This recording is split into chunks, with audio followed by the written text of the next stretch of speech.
Our I little don't athletes. want them in a hot tub or in a sauna if they're under the age of 12. They're going to lose so much more water so much more quickly because their body doesn't regulate temperature well enough. That we need to make sure that we're being super careful.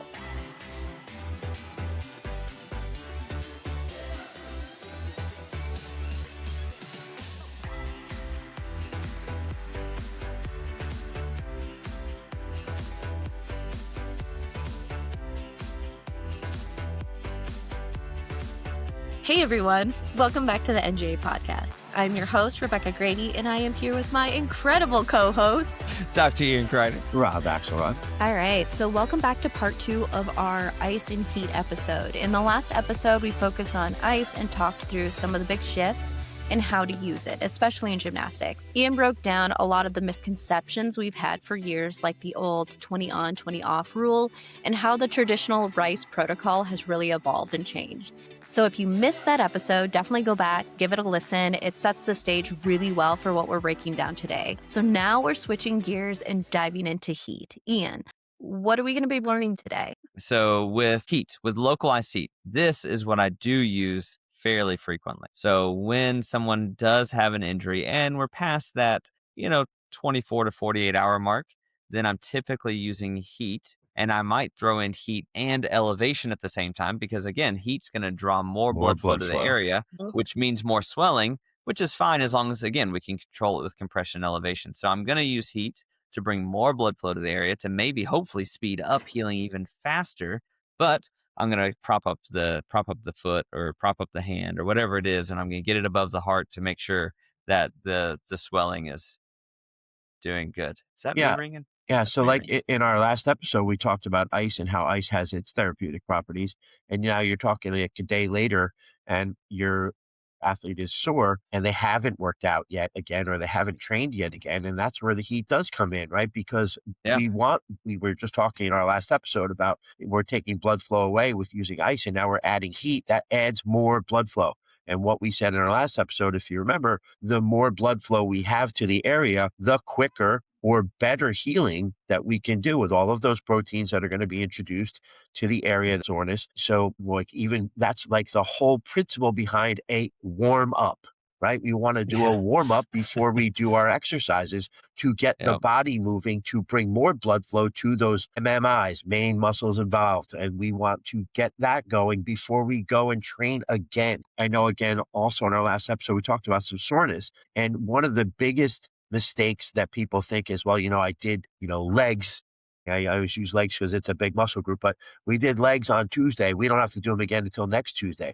Well, I'm so sore on Thursday. The best thing for it, go back and repeat those exercises you did on Tuesday in a very light manner, maybe 1 set instead of 3 sets, to help reduce the soreness by bringing more blood flow to those areas. Yep. And speaking of warm-ups, man, it drives me absolutely bonkers at meets when these kids will be warming up and the coach is like, do like 3 laps or 3 passes down and back on the floor, then start stretching. I'm like, is that what you do at your gym for a warm up? They didn't warm up at all. And usually convention centers are cold and everything else. So like we do our normal warm up at meets and we're sitting there, we run it's like 7 laps. And then while they're running, they do sachets and grapevines and they swing their arms Arm circles. Like they're doing something for like 4 to 5 minutes, even at a meet, because it's warm-ups. They have to literally warm up.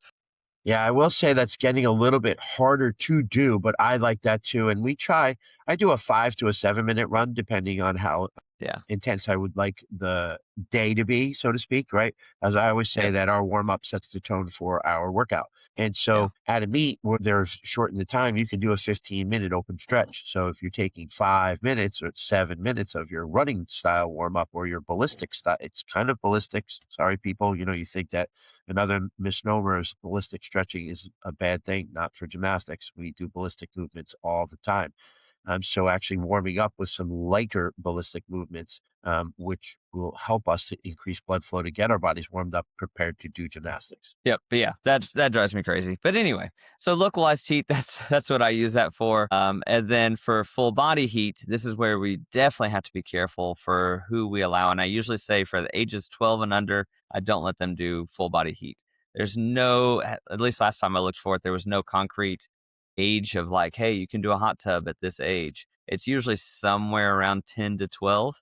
And so I just go err on the side of caution, unless it's like my newly turned 13-year-old at the gym that's 5'8". They might be able to regulate things a little bit better than the 11-year-old that is 4'5". Yeah, you wanna throw that one out there again a little bit for our parents that are traveling and going to hotels that have hot tubs and Yes. swimming pools, Exactly. for Yeah, Mm, yeah. our little I don't want athletes. them in a hot tub or in a sauna if they're under the age of 12. There you go. They're gonna lose so much more water so much more quickly because their body doesn't regulate temperature well enough. And so we need to make sure that we're being super careful. And even with my teenagers, hey, they can do a hot tub or a sauna, but man, you better be drinking some water because like 10 minutes in a sauna, you can lose a pound of water. And so, and drinking then a pound of water of what you just sweat does not equal out because your body isn't just going to replace that 1 to 1. So we've got to make sure that if they are going to do that for some recovery purposes, they're also drinking plenty of water and probably some electrolytes too. Yeah. Yeah. Let's see. So we talked about recovery versus injury. So the one injury that I won't be using heat on would be a growth spurt related injury. So this is where my thinking has changed maybe the most over the last couple of years. Is pretty much any injury I was like never ice, always heat. Then I started really kind of critically thinking about these apophysitis injuries, meaning the growth plate related injuries. So things like Seaver's disease, Osgood-Schlatters, jumper's knee or SLJ syndrome, little league elbow, swimmer shoulder, those injuries that are growth related and growth plate related. For that, it's not a soft tissue injury that they've had trauma to. Most of the time, the reason why it hurts is more of an overuse, but overuse because it's more vulnerable, right? They're doing the same things as everybody else, but they start hurting. And that's just because they're going through a growth spurt right now. And that growth plate is more vulnerable to injury. And so at that point, if they have those types of injuries, I'm more likely to say, hey, let's go ahead and ice it and get rid of the inflammation because there's no damage done to the area. Your body's just expecting damage to occur. Now, if it's fractured or the growth plate is separated or something like that because you have ignored it for too long, all right, that's a different story. But if it's just at that phase of like, man, it just is really bugging me at practice, then I'm more likely to do ice at this point to go, hey, let's knock out that inflammation because there's no good reason for it to be there. It's just gotten too irritated for too long. Yeah, so like mentioning like Osgood's, right? That's the most common one that we experience. And it's very common in other sports. And Yeah. again, for an Osgood's type of injury, or I shouldn't say an injury, an Osgood's type of syndrome, you can ice and then go right back at it because it's a very centralized area. And the bones have grown faster than the muscles and ligaments to keep up. So there's a big stretch and pull on it. Same thing, Yeah. Dr. Ian mentioned all those different ones, swimmer shoulder, Seavers, all those different things. And, I always explain to the parents, like Seavers, if the girls are having heel pain or Achilles pain, I call it, it's Osgood's of the heel. It's Yeah. basically what Yeah. it is. Yep. It's the same exact syndrome of the bones are just growing. You're going through this growth spurt. How do you counteract that? Taping and isolating and restricting movement is not always the answer, but go as long as you can, then rest, then maybe a little ice, then you could go back at it. And I remember watching back in the day, Olympians that were when Olympians were younger and we had a younger age allowed to do the Olympics of kids standing on ice packs, in the corner before they would tumble because it would Right. help to get rid of some of the pain. And it wasn't dangerous because you're just trying to alleviate some of the inflammation that's really acutely to the tendon that it's giving you the trouble for. So I think Yeah. that's important for Now, parents to know too. I will say be a little bit careful with icing in the middle of practice simply because you can decrease the elasticity of ligaments or tendons at that point. And so they are possibly going to get a little bit more stiff and maybe more prone to injury. I don't know that there's any foolproof evidence of that. But in my mind, cold things don't stretch as quickly. Yeah, And yeah, so we got to complete. be a little bit careful. Now, if you're right on the bone with that icing, less likely to have any problem at all, right? But if you're just kind of throwing a huge ice pack all over the knee, then we Yeah. need to be a little bit more Yeah, careful and there. so, I too, like, over the years have changed a little bit of my thought process as well. They have those hyper ice and, Venom vac belts that have massage and heat. and Yeah. they're very good. They're a little expensive, but I I did purchase one, for the gym, and we actually took it to our last meet.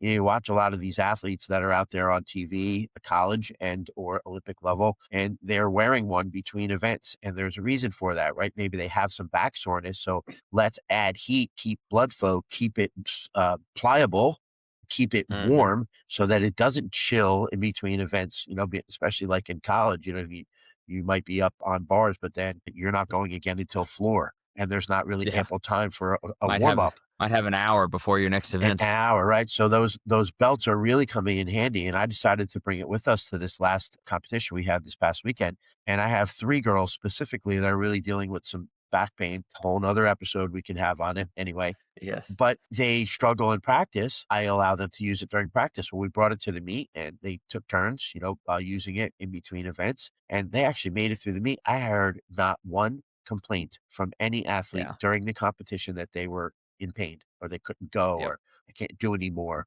Obviously, much less gymnastics at a meet, right? Only Right. Right. warming up for a minute, Hopefully. and a half, and then doing a routine. In Yeah. 45 minutes to an event when you're in your gym, there's much more gymnastics going on. So Yep. I do love the belt. I do love the heat for that purpose, keeping the blood flow, keeping it pliable, keeping it movable and warm. Okay, so I might have missed this, but so if you've been icing, when do you switch to using heat? Or how often do you do that after you ice? Like, what is kind of some general guidelines that we can give some people? Yeah. So if swelling is under control by itself, so we're talking about acute injuries. If swelling is under control by itself, no ice ever. There's no need.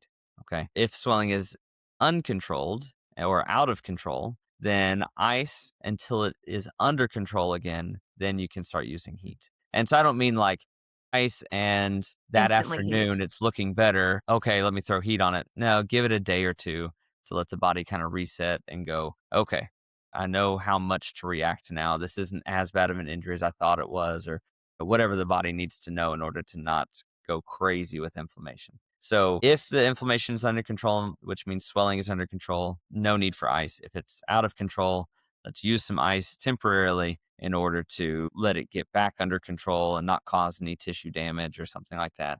And then we'll get into heat maybe a day or two after it's under control. Yeah, I think Okay. that's exactly what Miss Rebecca was looking to hear, right? Was that, Yeah. we Yep. iced in practice or right after practice because we had a little bit of swelling or we had a little bit of inflammation, a little bit of overuse maybe, or we're going through that phase where we're just getting used to some pounding, right? You've been doing a lot of pit landings, a lot of soft landings. Now we're back on the floor a little bit more, getting ready for competitions. And so we may have iced during practice. Don't need to go home and ice again. But the next day, mid-afternoon after school, maybe a little bit of heat can Yeah. definitely come into play. You have a little bit of, you have those like buckwheat heat Oh, packs you could throw rice socks and rice stuff. socks, you could throw them in Yep. the microwave and throw that Those on little before. warmy things. Yeah, before you go to practice, they're really great for that.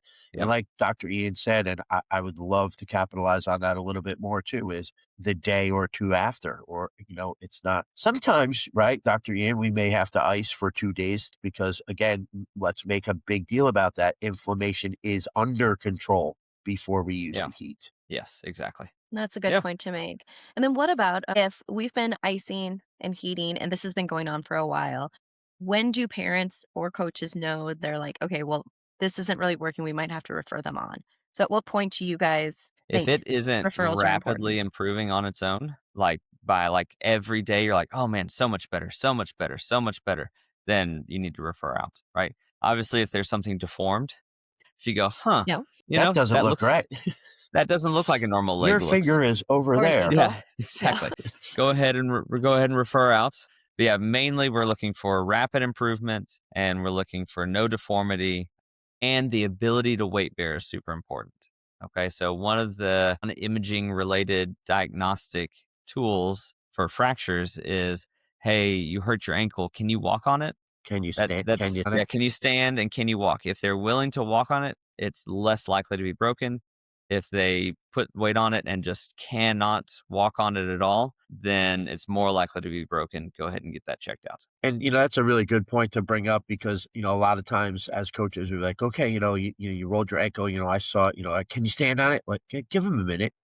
Yeah, let definitely let give them a minute. let them chill out for a little bit, and then if they can't stand on it, and you do want to get some ice on it right away, right? Especially if it's swelling and there is some pain. It's great for pain reduction. Yep. Maybe a half an hour later, revisit. Can you stand on it now? And Yep. just as a gauge, we don't know. I always tell them I don't have X-ray eyes, but we've been doing this for a long time, and I think we're going to need to go take a look and get a picture. Yep. Yeah, and it's important to say, coaches, you don't have enough liability insurance to diagnose an injury, so Absolutely don't. not. Yeah, that's Yeah. exactly So, what I always say. I'm no doctor, yeah, and I yeah, don't play one on TV either.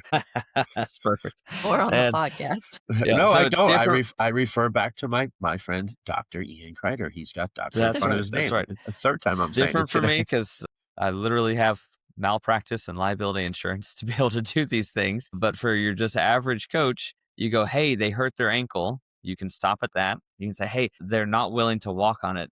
Yeah, I'd get that checked out. Right. And that's all that you need to say. Or even if your just default answer is, hey, I think you should get that checked out. That's a There's great nothing answer. wrong with that. That's a Right. great answer. There's Yep. nothing Yeah. wrong with a picture. Yeah. Because Not if, that it's going to tell you what you want to hear anyway. Sometimes you're not right. going to get what you want to. You may need that MRI or that CT scan, but Yep.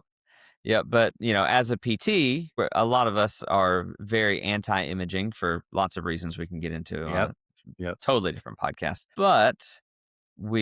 I'm more likely to recommend injury, and coaches, it's perfectly fine, right? You don't want to be the person that goes, "Oh, it's fine, don't worry about it," and then it's broken, and a week later they have to have it reset, or they have to, have surgery or something because it wasn't fine. I just want to jump So back in there. don't be that I know person. Dr. Ian said not to recommend injury. He meant say Imaging, yes, imaging. Yeah, yeah, that thing. a little Freudian Different. slip. I want to make sure that Yeah, somebody yeah. doesn't come back and tell us that. Yep, absolutely. All right. So before we close the segment, we're going to do some rapid fire Q&A. Oh boy. Nice. Okay. Question 1.